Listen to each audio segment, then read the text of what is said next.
தற்போது கிடைத்துள்ள முக்கிய செய்தி, சமையல் எரிவாயு ஏற்றி வந்த டேங்கர் லாரி விபத்துக்குள்ளான நிலையில் 8 மணி நேர போராட்டத்திற்கு பிறகு அது பத்திரமாக அகற்றப்பட்டிருக்கிறது.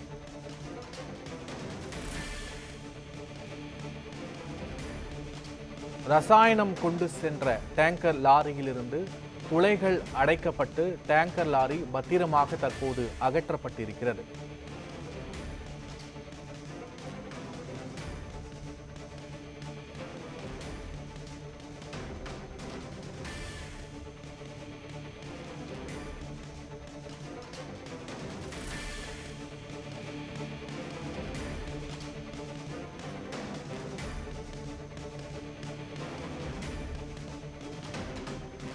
எரிவாயு ஏற்றி சென்ற டேங்கர் லாரி விபத்துக்குள்ளான நிலையில் பாதுகாப்பு கருதி அந்த பகுதியில் போக்குவரத்து நிறுத்தப்பட்டது. மேலும் அதனை சுற்றியுள்ள பள்ளிகளுக்கும் விடுமுறை அளிக்கப்பட்டு அந்த டேங்கர் லாரியை அகற்றும் பணியானது முழுவீச்சில் நடைபெற்று வந்த நிலையில் 8 மணி நேரத்திற்கு பிறகு பத்திரமாக அது மீட்கப்பட்டிருக்கிறது. முழுமையான விவரங்களோடு எமது செய்தியாளர் பிரசாந்த் களத்தில் இருந்து இணைகிறார்.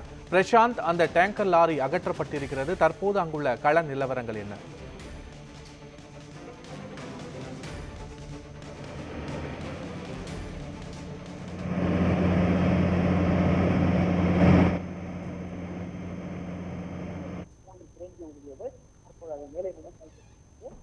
மேலே அடியில்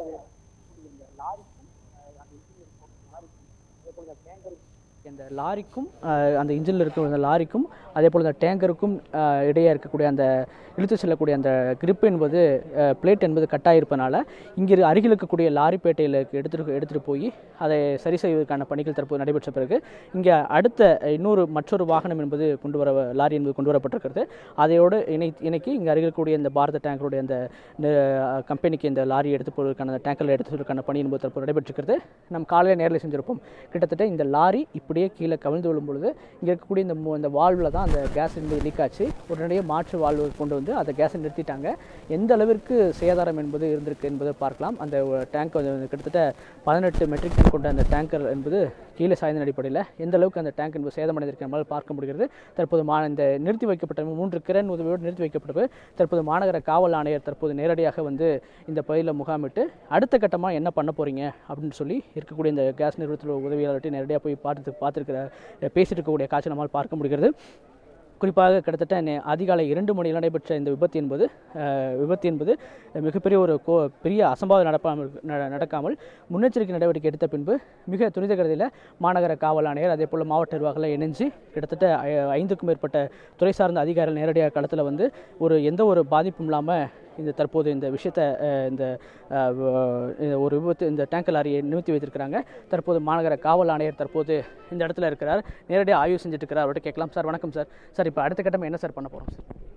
சம்ம மெக்கானிக்கல் டிஃபெக்ட்ஸ் இருக்குது. அந்த மெக்கானிக்கல் டிஃபெக்ட்ஸை ரெக்டிஃபை பண்ணி new jeep has come. So அதில் திருப்பி லோட் பண்ணி will push the tank to their bottling பிளான்ட்டுங்க சார். நம்ம பீலமேடில் இருக்கக்கூடிய அந்த பாட்டிலிங் பிளான்ட்டுக்கு அங்கே அனுப்பிச்சி விட்ருவோம். இப்போ எவ்வளோ பணியாளர்கள் ஈடுபட்டாங்க சார்? இப்போ கிட்டத்தட்ட கரண்ட்டு மற்ற விஷயங்கள்லாம் வராமல் நம்ம தடுத்துருக்குறோம். எந்தளவுக்கு முன்னெச்சரிக்கை நடவடிக்கை எடுத்திருந்தோம் சார்? எல்லா முன்னெச்சரிக்கை நடவடிக்கையும் எடுத்திருக்கோம். இதில் பிபிசிஎல்லேருந்து அவங்க safety officers, district industrial safety officer, then fire service officers, then mechanical parts ரிலேட்டடான mechanics, then crane operators, then நம்ம police department, revenue department, corporation department எல்லாருமே வந்து யூனிஃபைடாக கோஆர்டினேட் பண்ணி தான் இந்த விஷயத்தை பண்ணியிருக்கோம். சார் விபத்து நடந்து எஃப்ஐஆர் போட்டிருக்கோமா?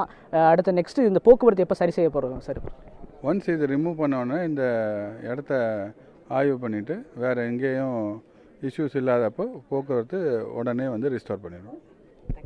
அதாவது தற்போது இந்த இஷ்யூவை சரி பண்ணதுக்கப்புறம் உடனடியாக அந்த போக்குவரத்து என்பதை நம்ம வந்து சீர் செய்யப்படும். கிட்டத்தட்ட 9 மணி நேரம், குறிப்பாக சொல்ல வேணால் இப்போ 10 மணி நேரம் ஆயிடுச்சு. இந்த 10 மணி நேரமாக இந்த பகுதியில் வந்து குறிப்பாக கோவை மாநகர மையப்பகுதியாக இருக்கக்கூடிய இந்த பகுதி கிட்டத்தட்ட பொள்ளாச்சியாக இருக்கட்டும், உதகையாக இருக்கட்டும், மருதமலை உள்ளிட்ட திருச்சி உள்ளிட்ட பல்வேறு பகுதிகளுக்கு செல்லக்கூடிய ஒரு முக்கிய பிரதானமான ஒரு பகுதி. இந்த பகுதியில் இந்த விபத்து நடந்திருக்கு என்பதனால போக்குவரத்து மிகப்பெரிய பாதிப்படைஞ்சிருக்கிறது. 500 மீட்டர் தொலைவில் இருக்கக்கூடிய ஒரு 37 பள்ளிக்கூடங்களுக்கு விடுப்பு என்பது என்பது வழங்கப்பட்டிருக்கிறது, விடுமுறை என்பது அளிக்கப்பட்டிருக்கிறது. துரிதகதியில் கிட்டத்தட்ட 10 மணி நேரத்துக்கு மேற்பட்டு கிட்டத்தட்ட 5க்கும் மேற்பட்ட துறை அதிகாரிகள் 100க்கும் மேற்பட்ட ஊழியர்கள் நேரடியாக இந்த இடத்துல முகாமிட்டு தற்போது மிகுந்த ஒரு சிரமத்துக்கு மத்தியிலேயே இந்த பணியை சிறப்பாக செஞ்சிருக்காங்க. இன்னும் ஒரு மாநகர காவல் ஆணையர் சொன்னது போல இன்னும் ஒரு சிறிது நேரத்தில் இந்த பணி என்பது முடிவு பெற்று அந்த டேங்கர் அந்த லாரியோடு இணைக்கப்பட்டு கொண்டு சென்றதுக்கு பிறகு போக்குவரத்து இந்த பகுதியில் சீராகும் என்று மாநகர காவல் ஆணையர் தெரிவிச்சிருக்கிறார். களத்திலிருந்து முழுமையான விவரங்களை வழங்கியமைக்கு நன்றி பிரசாந்த்.